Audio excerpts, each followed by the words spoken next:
This is question 21 from IGCSE February-March 2024. Which element form acidic oxide?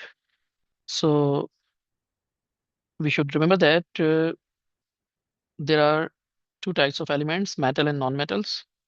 So oxides are also of two types, either the metal oxide or the non-metal oxide. Metal oxide and the non-metal oxide.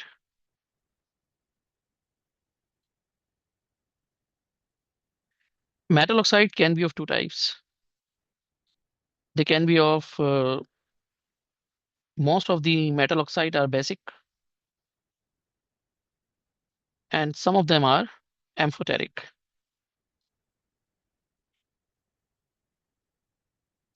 Okay, so most of them are basic oxide. For example, all the oxides of group 1, all the oxides of group 2 except the beryllium, all the oxides of group 3 except the aluminum.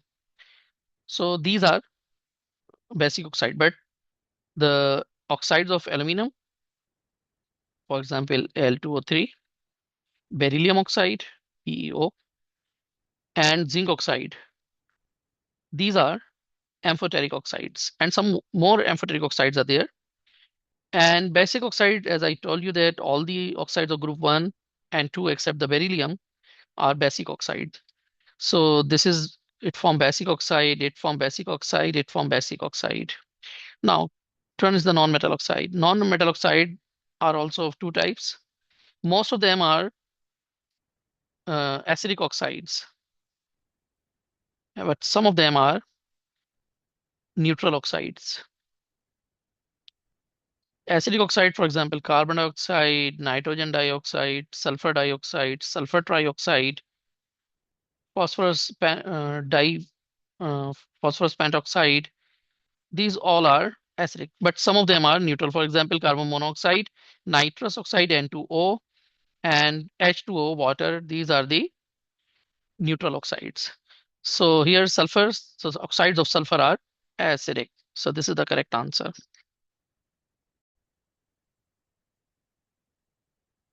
This is question 22, which statement describes the properties of hydrochloric acid. Carbon dioxide is produced when limestone reacts with hydrochloric acid. Yes, it looks correct. But let's see the other options. B option says hydrogen is produced when sodium hydroxide reacts with hydrochloric acid. No, it is a neutralization reaction. In neutralization reaction, salt and water is formed, no hydrogen is obtained. Methyl orange turns yellow in strong hydrochloric acid. No. In acid, especially the strong acid, methyl orange turns red. But in alkaline solution, methyl orange turns yellow. Okay, so it is also wrong. Red litmus paper turns blue when dipped into hydrochloric acid. Red remains red, but blue turns red. So this is also element P and Q have the same number of electron shell. So definitely they belong to same period. An atom of Q has more electrons in its outer shell than an atom of P. So definitely then Q would be on right side of the P in the periodic table. P and Q in the same group of the periodic table. It cannot be happen because they are in the same period, because they have same number of electron. P and Q are in the same period of the periodic table. Yes. P has a greater tendency to form positive ion than Q. Yes, it could be correct because from left to right, metallic character decreases. Metallic character means the tendency to form positive ion decreases. So it is correct. The oxide of Q is more basic than oxide of P. No, on left side, strong metals are there, more reactive metals are there. Therefore, they have more capability to form basic oxide. So this is wrong. So the correct option is 2 and 3. Now this is the question 24. It says which substance react with hydrochloric acid, dilute sulfuric acid to form a salt that can be removed from the resulting mixture by filtration. So if filtration is carried out, it means definitely an insoluble material is obtained. So insoluble material, that could be the precipitates. So we have to see which precipitate can be produced. So beryllium chloride react with sulfuric acid to produce barium sulfate. So barium chloride, and this is insoluble in water. Aqueous sodium hydroxide, no problem because sodium sulfate and water is formed. Both are soluble. When dilute sulfuric acid is added to copper, no reaction occurs because copper is less reactive than hydrogen, or in electrochemical series, copper is below hydrogen. Copper to carbonate produces copper to sulfate and carbon dioxide and water. So there is no insoluble material obtained. So the correct option is only and only A. This is question number 25 from February March 24 IGCSE. Acetine is below iodine in group 7 in periodic table, which will describe the properties of acetine.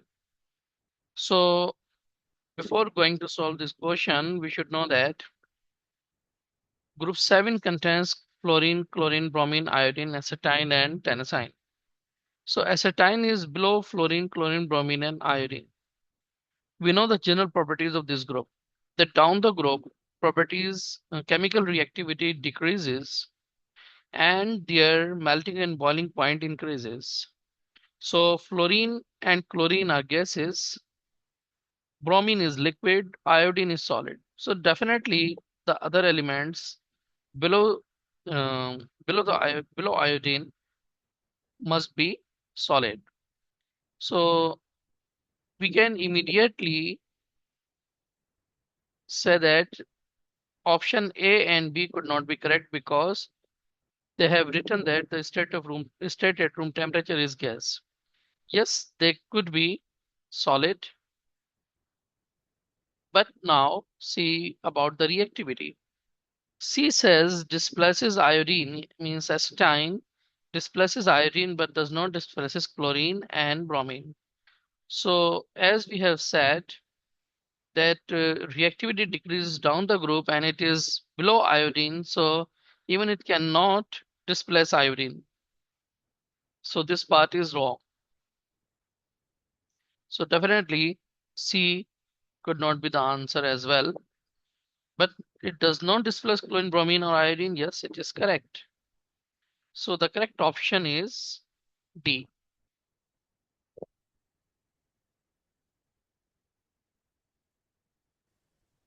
This is question number 26. Which property of copper explains why it is classified as transition element?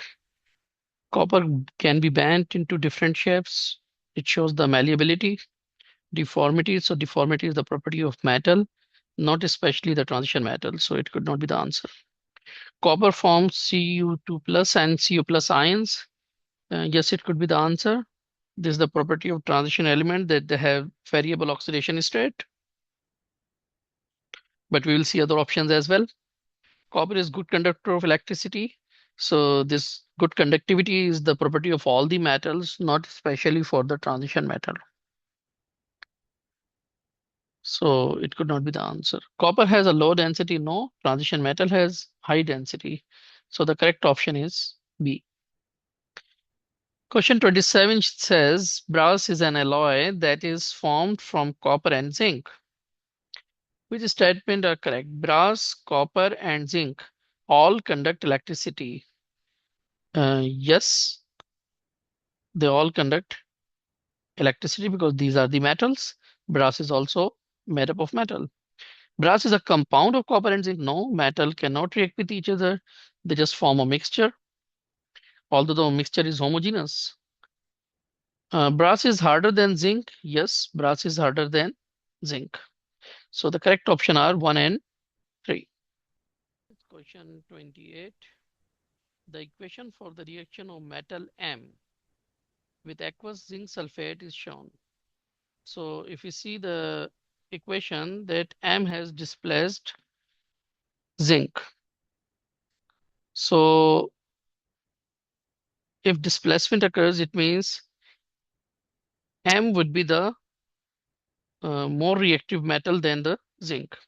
So now see what are the options, which statement explains why metal M reacts with aqueous zinc sulfate. Zinc is less reactive than M because M is able to accept electrons from zinc. Half statement is correct. Zinc is less reactive than M.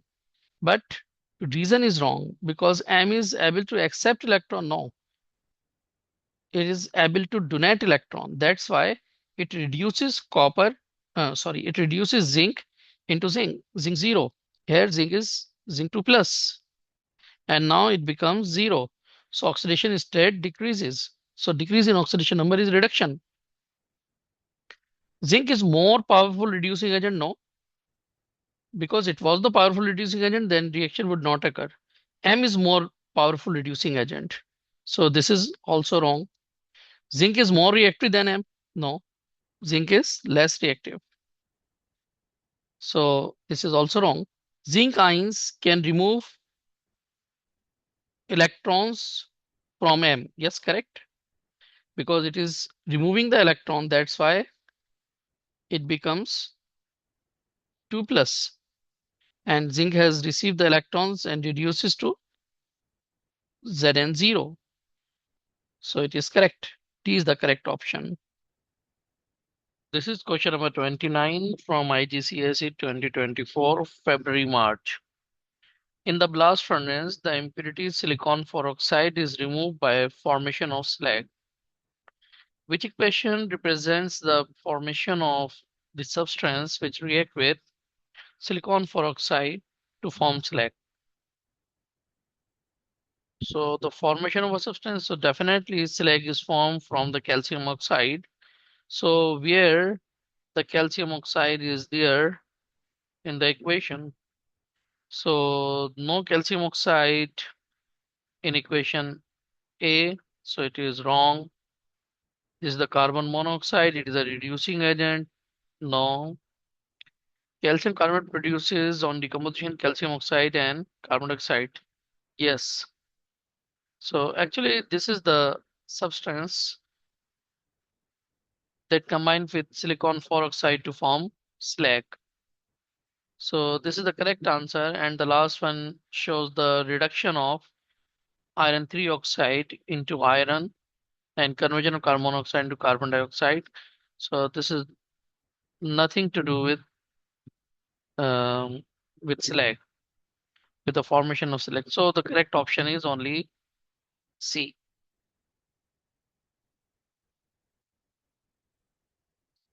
This is question number 30. It is regarding extraction of aluminium. Aluminium is extracted from bauxite and ore of the aluminium by electrolysis.